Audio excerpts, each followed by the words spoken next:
Alright, Dr. Evo, I'm going to show you how to upload a video. Alright, first things first, you go to your home screen.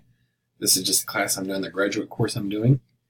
And first things first, you want to go to Settings. And then under Settings, you want to look for... it's already up there in mine. This right here. So, Illumira Video Browser. If you don't see it up here in this top group, yours is probably down here because I've already put mine up there.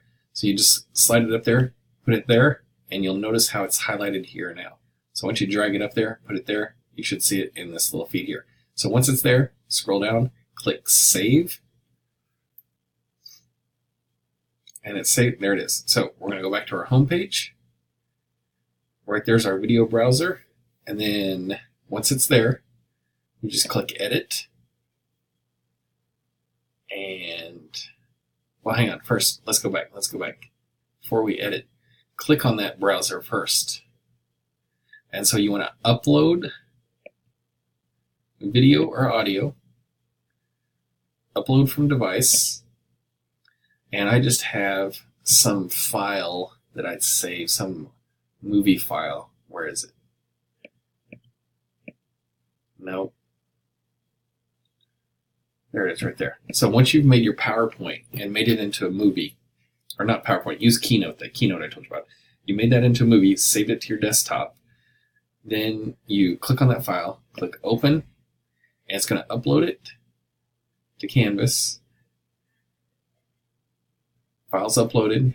There's the title. Give it some sort of summary, so I'm just going to put video. I don't care what it says. And then you click Submit. So there's your little video that I put. Now, okay, so you've uploaded it to Canvas. Now you have to put it on the page you want it. So now we're at our home page. I'm going to click Edit. And let's say I just want to put the video right there. So I'm going to click this little circle. That's the Illumira program. You click on that. There's the video that I just uploaded. So I'm going to click on it, go Select Medium,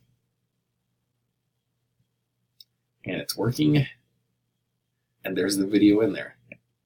So I sometimes will put it in the center of the screen, just with a little center. You know how to do that. And click Save, and there's the video. So you just click on it. All right, everybody. This is the last lecture for the group module. And that's it. That's how you do it.